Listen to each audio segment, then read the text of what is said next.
Anniversary वाली बात आती है, एक चीज़ और बात आती है इसमें कि यूजर चार्जेस को लेकर के जब हमने पिछली बार आपके प्रतिद्वंदी बातचीत की थी तो उन्होंने कहा था कि यूजर चार्जेस उनके समय में स्वीकृत हुआ था और आप चाहते तो उसको रोक सकते थे, आप नहीं लगा सकते थे। आपने व्यापारी पर अतिरिक्त बोझ डाला है और आजकल जो उनका घोषणा पत्र जारी हुआ है उसमें साफ तौर पर ये लिखा है कि अगर सत्ता में आ जाते हैं, अध्यक्ष बन जाते हैं तो एक बोर्ड में प्रस्ताव पास करके यूजर चार्जेस को खत्म कर देंगे।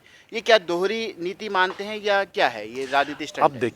आप देखिए अगर कोई कानून बन जाता है, देखिए उन्होंने वहाँ पर बोर्ड प्रस्ताव किया होगा, रेट तय किए होंगे, उसके बाद जो है उसका गजट नोटिफिकेशन किया है। गजट नोटिफिकेशन करने का मतलब है कि कानून बन चुका है और उसको लाके उन लोगों ने कानून बना के आप देखेंगे तो जो हमारे पूर्व नगर पालिका अध्यक्ष थे उनके साइन से वो गजट नोटिफिकेशन तैयार हुआ है और उसका डेट भी आप देख लीजिएगा किस डेट में वो गजट नोटिफिकेशन हुआ है। और उसके बाद लंबा जो है प्रशासक काल भी रहा 5-6 महीने, तो प्रशासक ने तो स्टार्ट नहीं कर पाए थे, पर लेकिन हमारे पास वो मजबूरी हो गई थी। जब हम बोर्ड बैठक में बैठे तो पहले हमारे पास वही आया कि ये गजट नोटिफिकेशन हुआ है, इसको लागू करना है, और वो हमारी मजबूरी थी। अगर हम नहीं करते तो हमारे लिए भी क्वेश्चन लगते उसमें। और उसमें जो है जो रेट तय हुए थे वो बहुत ज़्यादा नहीं था, उसमें 20 रुपया, 30 रुपया, 40 रुपया इससे ज़्यादा नहीं था, और उसको हमने जो है लागू जरूर किया, पर लेकिन हमने लोगों को सुविधा भी दी।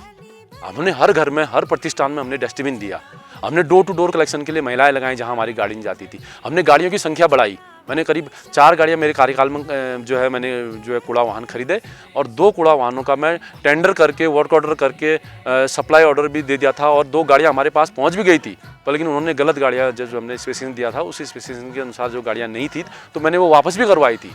और उसके बाद वो गाड़ियाँ आज भी आई हैं, नहीं आई हैं, उसका कुछ पता नहीं है। अगर मैं जीतता हूँ मैं जाऊँगा वहाँ ज़रूर, और फिर उसके बाद हम इसकी खोजबीन करेंगे क्या हुआ है। तो मैं यही कहना चाहूँगा कि यूजर चार्जेस जो आज घोषणा पत्र में वो कह रहे हैं कि हम इसको निरस्त करेंगे, अरे एक बार आप उसको लागू कर रहे हैं और आज अपनी गलती मान के आप ये कह रहे हैं कि हम उसको निरस्त करेंगे, तो ये कोई कुल मिलाकर के आपके प्रतिनिधि ने गलती मानी है और चुनाव में उसको सुधारने की बात कही है। देखिए ऐसा है, नगर पालिका की आय बढ़ाने के लिए ही जो है जो बोर्ड है वो काम करती है। कोई भी अध्यक्ष है वो नगर पालिका की आय बढ़ाने के लिए काम करेगा। इसमें कुछ लोगों ने विरोध जरूर किया, पर ग्रामीण क्षेत्र से जो घर घर से हम कूड़ा उठा रहे हैं उसमें जरूर कुछ विरोध नहीं हुआ। कुछ व्यापारियों द्वारा जा रहा है, इसमें विरोध दर्ज किया जा रहा है, पर उन व्यापारियों से भी मैं रिक्वेस्ट करता हूँ कि आप ऐसा विरोध ना करें, क्योंकि आपको सुविधा भी दी जा रही है। आपकी गलियों में हम झाड़ू लगवा रहे हैं, कूड़ा उठा रहे हैं और डस्टबिन दे रहे हैं, तो उसके लिए थोड़ा बहुत मदद आप लोगों को करनी पड़ेगी, और वो चीज़ हुआ भी है। और अगर इन्होंने अपने घोषणा पत्र में किया है कि उसको हम कानून को ख़त्म करेंगे, तो वही कहीं ना कहीं जो है नगर पालिका की आय में वो जो है कमी वहाँ से होगी। कुल मिला के चुनावी दौर में ये होता है कि मुफ्त की रेवड़ियाँ बांटी जाती हैं, लोग लुभावने वादे किए जाते हैं और ऐसी बातें की जाती हैं जो संभव नहीं होती है अधिकांश तौर पर, धरातल पर जो प्रैक्टिकली संभव नहीं होती। लेकिन आप खुल के ये कह रहे हैं कि यूजर चार्जेस सही है, तो कहीं ये चुनौती न बन जाए आपके लिए कि विपक्ष को बुला सकता है? देखिए ना, हम सुविधा भी तो दे रहे हैं। हाँ, मैंने आपसे ये बात कही ना, आज लोग सुविधा अगर ले रहे हैं, आपके घर में अगर महिला सुबह 6 बजे आके, 5 बजे आके कूड़ा आपके उठा रही है, आपके डस्टबिन से कूड़ा ले जा रही है, तो वो सुविधा नहीं है आपके लिए।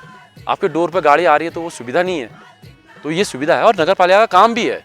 इसमें सरकार भी कहती है कि नगर पालिका जो है खुद सक्षम बने और अपनी आय अर्जित करें। ये निर्देश भी होते हैं, ये गाइडलाइन भी है, और हम कर रहे हैं। उसके अलावा मैंने अपने कार्यकाल में कोई टैक्स लोगों पर नहीं लगाया। बस मैं इतना कहना चाहूँगा कि जो कानून पहले बना था उसी को मैंने फॉलो किया। उसके अलावा हमने कोई जो है टैक्स हमने नहीं लगाया, और हमने नगर पालिका की आय हमने बढ़ाई है। विपक्ष पर एक आरोप लगता था कि आप लोग लगाते हैं कि चुनावी दौर में खासकर ये मुद्दा उठा है कि नुमाइश खेत में धूप घात लगी गई है, और आज जो चुनावी मैदान में है कि हमने ये किया, तो इसको किस रूप में देख रहे हैं? देखिए, नुमाइश खेत फील्ड आपके सामने है। मैं आपको कई पिक दिखाऊंगा वहाँ पर, जो आपने फील्ड देखा होगा कि कितनी घास लगी है। देखो, मैंने भी प्रयास किया, मैं आपको सच बताऊँ, कोरोना टाइम पे मैंने भी वहाँ पर प्रयास किया। मैं आपको वीडियो फोटो में आपको शेयर करूँगा, ठीक है। हमने प्रयास किया, पर लेकिन हमने जो है समूह की महिलाओं को, वार्ड की महिलाओं को लगाकर हमने वहाँ पर धूप घास लगाया। मैं खुद उसमें था और हमने प्रयास भी किया और उसका छिड़काव भी किया था, पानी भी हमने उसमें डलवाया था। मैं आपको पूछूंगा हुआ, आप जरूर उसको शेयर कीजिएगा। पर लेकिन हमने कोई हल्ला नहीं किया, और 1 रुपया पालिका का उस काम में हमने नहीं लगाया। मैं इस बात को मैं कहना चाहूँगा, और बाकी पहले क्या हुआ उसकी मुझे जानकारी नहीं है, और मैं उसमें ज़्यादा टिप्पा टिप्पणी भी मैं नहीं करना चाहूँगा। बच्चा पार्क को लेकर के एक विवाद भी सामने आया था, विधायक जी के साथ तत्कालीन नगर पालिका अध्यक्ष की नोकझोंक भी हुई। किस तरह का मामला था और आप क्या करेंगे? देखिए, मैंने बच्चा पार्किंग के बारे में संज्ञान लिया तो उसमें जो है हमें धन प्राप्त हुआ था, करीब 22 लाख रुपए के आसपास का उसका धन प्राप्त हमको हुआ था। तो मैंने कहा ये पैसा क्यों पड़ा है, क्योंकि लंबे समय से वो पैसा वहाँ पर रुका हुआ था, क्योंकि वो उसी मद के लिए आया था। तो मैंने पता किया तो उसमें मालूम चला कि जो है उसमें कुछ इन्होंने जो प्रोजेक्ट बनाया था वो पार्किंग और ऊपर पार्क वाला था, जिसे विधायक जी जो है और जनता शायद उसको जो है पार्क के रूप में देखना चाह रही थी। तो मैंने उस विवाद को ख़त्म करते हुए वहाँ पर जो है बच्चा पार्क का ही निर्माण कराया और निर्माण कराने का कार्य किया, उसका टेंडर प्रक्रिया की और मैं उसका काम भी स्टार्ट करा के आया था। पर लेकिन पूरे 1 साल से अधिक हो गया है, अभी भी वो निर्माण चल रहा है और मैं समझता हूँ कि अब जो है बहुत जल्द उसका काम हो जाएगा। तो बच्चा पार्क का विवाद जो है वो पूरी तरह समाप्त हो चुका है, वहाँ पर बच्चा पार्क ही बन रहा है अब। आने वाले समय में आपका जो विजन रहेगा नगर पालिका के विकास को लेकर के, क्योंकि हम लगातार जो इंटरव्यू भी कर रहे हैं, साक्षात्कार बातचीत कर रहे हैं, उसमें हम इस बात का फोकस कर रहे हैं कि जो व्यक्ति हमारा नया चेयरमैन बने उसकी सोच क्या है। तो आप किस सोच को लेकर के जनता के बीच में है? देखिए, आपने सोच देख ली होगी पिछले 5 साल में कि क्या सोच हमारी है। देखिए, हमने हर कोई ऐसा कार्य नहीं था जो हमने नहीं किया। हमने मेले से संबंध में हो या बागेश्वर के सौंदर्यीकरण के संबंध में हो या निर्माण के संबंध में हो या कुछ नया करने के, बागेश्वर में कुछ नया-नया करने की बात हो, चाहे युवाओं के लिए हो, चाहे कुछ भी हो, उस प्रकार के काम हमने किए हैं, वो आपके सामने हैं। और अभी भी हमारे दिमाग में कई विज़न है कि हम ये नया काम करेंगे। हम ज़रूर जो है 2 साल हम वहाँ पर जो है कार्यकाल जो हमारा कोरोना की वजह से थोड़ा-सा डिस्टर्ब रहा, नहीं तो अभी और आप बागेश्वर में बहुत कुछ और देखते। और जो है आज अगर मैं जीतता हूँ तो आप आगे देखेंगे बागेश्वर में बहुत सी चीज़ हम बदलने का प्रयास करेंगे। बागेश्वर का हम जो है और अधिक सर्वांगीण विकास करने का हम प्रयास करेंगे कि सब कुछ बागेश्वर में हो, हर चीज़ उपलब्ध हो। यहाँ पर टूरिस्ट भी आए, यहाँ पर जो है हमारे जो भाई बंधु बाहर रहते हैं वो भी यहाँ पर आएँ और बागेश्वर से जुड़े रहें, ये हम प्रयास ज़रूर करेंगे। आपके बारे में एक बड़ी चीज़ कही जाती है कि आप पत्ते लास्ट समय तक नहीं खोलते, क्योंकि आपने उत्तरायणी मेला कराया था, कई चीज़ें नहीं लाए थे, तो लास्ट समय तक ये पता नहीं चला कि बागेश्वर में क्या होने वाला है और जनता के सामने एकदम ऐसा पेश हुआ कि आप एक नए हीरो के तौर पर उभर के आ गए। चुनाव में आपकी रणनीति यही है कि आप पहले जो है धीरे धीरे कर रहे हैं, उसके बाद जो आपकी पुरानी टीम थी वो टीम जो है पहले नदारद रही, उसके बाद धीरे धीरे सब लोग जुड़ते गए और आज जो है आप पीक पे जाने वाले हैं। तो ये किस तरीके से आपकी प्लानिंग क्या रहती है काम देखिए, करने ऐसा की? कुछ नहीं है। देखो, बागेश्वर में थोड़ा मैं ये कहना चाहूँगा कि यहाँ पर काम करने से पहले जो है विवाद कर देते हैं। कई लोग जो है विवाद खड़ा कर देते हैं। तो इसलिए जो है कुछ कुछ चीज़ें हमको सरप्राइज़ रखनी पड़ती हैं। तो ऐसा ही हमने किया। अगर मैं उत्तरायणी मेले में मैं ये कर रहा हूँ, ये कर रहा हूँ, अगर पहले से ही मैं अगर कहना शुरू कर देता, तो वहाँ पर कहीं न कहीं कुछ न कुछ विवाद ज़रूर होता। ऐसे ही कई से निर्माण कार्यों में भी ऐसे हमारे हुए। मैं नुमाइश खेत का उदाहरण भी दूँगा आपको। नुमाइश खेत जो है मैंने जो है प्रयास किया, क्योंकि मैंने अपने घोषणा पत्र में भी डाला था उसमें कि हम उसका सौंदर्यीकरण भी करेंगे, उसको जो है स्टेडियम के रूप में करेंगे। पर लेकिन जब मैंने वहाँ पर काम करना स्टार्ट किया तो वहीं के कुछ लोगों ने, हमारे नगर के लोगों ने ही जो है विरोध करना शुरू कर दिया और जो है मेरी टेंडर मैंने उसमें किया हुआ था, मुझे टेंडर तक कैंसिल करना पड़ा। टेंडर भी हो चुका था ठेकेदार का, वो भी कैंसिल करना पड़ा। तो जो है इस प्रकार की बातें होती हैं, तब इसलिए हमको कुछ बातें जो हैं वो जो है सरप्राइज़ के रूप में देनी पड़ती हैं। और ऐसा नहीं है, वो तो मेले-वेले की बात है। बाकी जो काम होते हैं वो तो ख़ैर हमारे बोर्ड में पास होते हैं, टेंडर लगते हैं अखबार में, वो स्पष्ट रहता है, सबके सामने आते हैं वो। मतलब सुरेश खेतवाल इस बार फिर एक बंद मुट्ठी की तरह है, जो खुलेगी तो कुछ नया निकल के आएगा। देखिए, जो भी निकलेगा वो सबके सामने रहेगा और बागेश्वर को हम आगे बढ़ाने का हम काम करेंगे। जनता बागेश्वर को पहचाने और आज बागेश्वर में जो है चाहे उत्तरायणी मेला हो या बागेश्वर के कामों की हो, चर्चा ज़रूर है। मुझे बहुत से लोगों के फ़ोन भी आते हैं, बाहर से भी आते हैं कि बागेश्वर में परिवर्तन हुआ है। जो बागेश्वर में हमारे बाहर रहते हैं, वो बागेश्वर आते हैं तो कहते हैं, मुझे फ़ोन करते हैं कि हाँ, ये चेंज हुआ है। अब आप बागेश्वर नुमाइश के तोला एरिया ही लेंगे, जो व्यू पॉइंट मैंने बनाया वहाँ पर, आज उसमें बुजुर्ग, बच्चे, महिलाएँ सब वहाँ पर बैठते हैं। वहाँ पर देखते हैं कि नदी का जो है सुंदर व्यू वहाँ से दिखता है। तो वहाँ पर जब मैं निर्माण कार्य शुरू कर रहा था, तो कई लोगों ने उसमें भी विरोध करना शुरू कर दिया था कि ये दुकानें बना रहे हैं उसमें। शौचालय बंद कर दिया वाली बात और भी सामने वहाँ सुनने पर में एक आई। शौचालय था, जो मतलब शौचालय भी नहीं कहेंगे उसको, मूत्रालय था वहाँ पर, यूरिनर था। जो तो मैं देखता था वहाँ पर जो महिलाएं आती थी उस रास्ते को कट करते हुए नुमाइश फील्ड में जाके फिर ऐसे कट होती थी, क्योंकि वो खुला था बिल्कुल, वो मेन रास्ते में था और वो कई सालों से था। मैंने पता किया वो करीब 40-50 साल से वहाँ पर चल रहा था। वैसी 2-3 जगह और था ऐसी, एक सरी पुल के पास था, एक चंद्रकांत स्वीट्स के पास था, उनको भी मैंने बंद करने का काम किया और उसकी जगह उसकी वैकल्पिक व्यवस्था भी बनाई, जो महिला पुरुष दोनों के लिए है। ऐसा नहीं है कि जो है वो खाली पुरुषों के लिए था। उसमें हमने शौचालय बना रखे हैं। उन शौचालय में जो है कहीं पर 3 सीट, कहीं पर 4 सीट ऐसे हमने लगा रखी, 2 सीट महिलाओं के लिए, 2 सीट पुरुषों के लिए। तो वो काम हमने किया। तो मैं व्यू पॉइंट की बात कर रहा था। तो व्यू पॉइंट में जब लोगों ने यहाँ पर कई मंच जो हैं और जो सामाजिक मंच हैं, उन लोगों ने भी जो है मेरे से पूछा कि यहाँ पर आप दुकानें बना रहे हैं, जब कॉलम वगैरह खड़े हो रहे थे, तो जब लोगों को जब व्यू पॉइंट बना तो लोगों के लिए वाकई में एक वो सरप्राइज रहा। और आज वो बहुत अच्छा एक हमारा बना है। मैंने एक पार्क बनाया चंडीगढ़ में, जिसे आप देख सकते हो। आप इतना पहाड़ी पर था वो, उस पहाड़ी को डेवलप करने में हमारा बहुत समय लगा, उस पार्क को बनने में भी बहुत समय लगा, जो है करीब 3-4 साल उस पार्क को बनने में लगा। और उस पार्क में आज आप जाएंगे, आज हमारे बच्चे वगैरह आते हैं, बाहर से आते हैं, तो उनको एक घुमाने का, एक बैठाने का, एक खेलने का अच्छा वहाँ पर एक हमने स्पॉट तैयार किया है। पर लेकिन कुछ देख रेख न होने के कारण से, जो हमारे लोगों में जागरूकता न होने के कारण से, वहाँ पर हमने ओपन जिम बनाया, हमने वहाँ पर बच्चों के लिए छोटे छोटे झूले और सब कुछ लगाए वहाँ पर लेकिन वहाँ पर नुकसान भी हो रहा है, जो लोग हमारे जागरूक नहीं हो पा रहे हैं। कहीं ना कहीं प्रबंधन की कमी है। बिल्कुल, और लोगों की जागरूकता की कमी भी है, क्योंकि वो अपना नहीं समझते हैं। तो ऐसे हमने बहुत से काम किए जिससे इनकम बढ़ी। और जो है जो पहले से की इनकम होती थी, क्योंकि नगर क्षेत्र हमारा बड़ा है। और जो नगर, मैं बता रहा हूँ आपको, जो हमारे आज 11 वार्ड हैं, जो ग्रामीण क्षेत्र हमारा सबसे बड़ा क्षेत्र जुड़ा है, 11 ग्राम सभाएं जो जुड़ी थी, वहाँ से नगर पालिका को 1 रुपये की इनकम अभी तक नहीं है।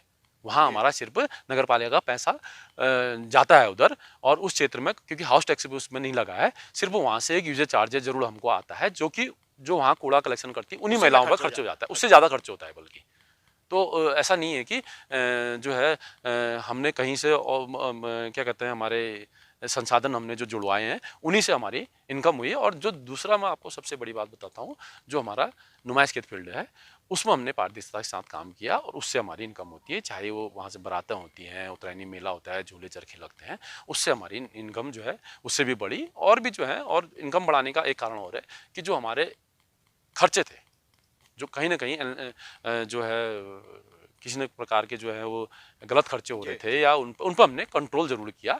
और उससे जो है हमारी इनकम तो ठीक ठाक थी, जो व्यय था उस पर हमने कंट्रोल किया, तो अपने आप इनकम ठीक ठाक रही। और आज जब मैं 5 साल पहले अगर आप देखेंगे, तो 5 साल पहले नगर पालिका की लगभग 50-60 लाख रुपए के आसपास सालाना इनकम थी, जो आज जब मैं लास्ट टाइम पर था तो करीब 1.5 करोड़ के आसपास उसकी हमारी सालाना, हाँ 1.5 करोड़ के आसपास हमारी इनकम हमारी हो चुकी थी, हो रही थी। अभी की स्थिति मैं नहीं बता सकता हूँ, क्योंकि प्रशासक काल है। और एक बात और कहना चाहता हूँ मैं, मैंने सुना है कई बार कि जो है पुराने बोर्ड के जो हमारे चेयरमैन है, वो कहते थे कि मैं 1.5 करोड़ रुपया वहाँ पर राज्य वित्त का छोड़ के आई करके। पर लेकिन मैं ये कहना चाहूँगा कि उनके बाद उनका 5-6 महीने का प्रशासक काल था, ठीक है। तो आप छोड़ के आए, तो आपने क्यों छोड़ा, ये भी बात है। और मैं तो अपने कार्यकाल में, जब मैं अंतिम चरणों में था, तो मैंने तो 6 करोड़ के जो है मैं निर्माण कार्य के टेंडर लगा के आया था, टेंडर लगा के उनके बॉन्ड तक करके आया था, कि ठेकेदार के बॉन्ड करके आया था। वही निर्माण कार्य आज प्रशासक काल में हो रहे हैं, हुए भी हैं, अभी चल भी रहे हैं। और मैं बताना चाहूँगा आपको, मैं 6 रिक्शे जो है 6 ई रिक्शा खरीदने के लिए भी मैं कार्यादेश जारी करके गया था।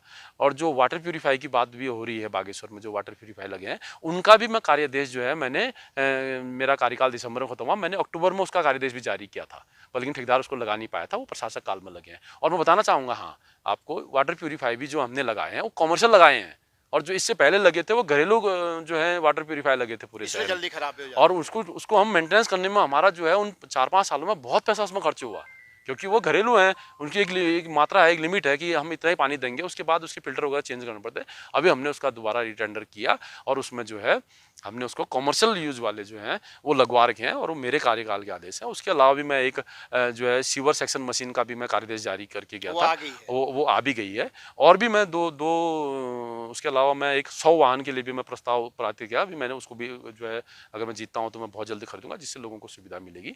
और भी मैं आपको बताना चाहूँगा, मैं बहुत से और काम करके किया था। अगर आप समय देंगे तो मैं बहुत चीज़ मैं आपको बता दूंगा कि मैं क्या क्या जो है उस समय टेंडर करके आया था।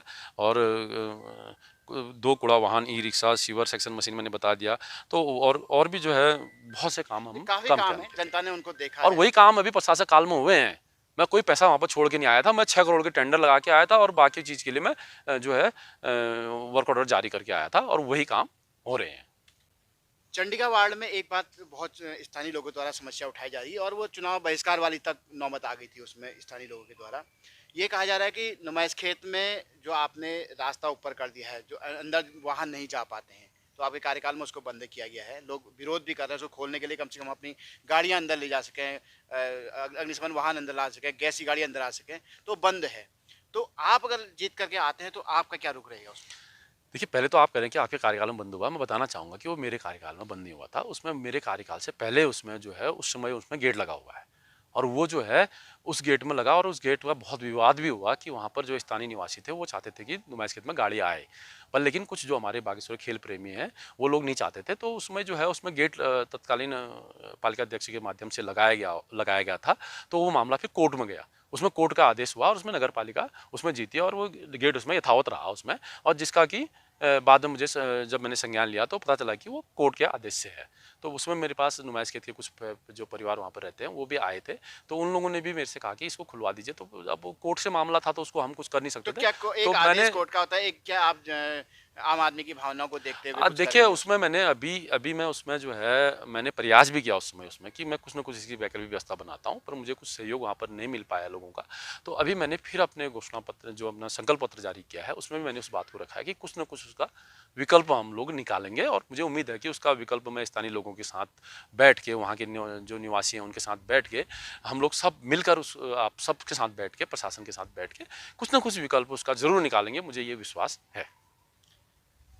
भाजपा उम्मीदवार सुरेश खेतवाल, अंत में जनता से क्या कहना चाहेंगे? कैसे वो वोट करें? वोट करते समय वो क्या देखें? देखिए, मैं सभी अपनी सम्मानित जनता जो नगर में रहते हैं सभी माताओं बहनों से यही मैं अपील करूंगा कि आपका वोट बहुत महत्वपूर्ण है। बहुत सोच समझकर अपना वोट कीजिए।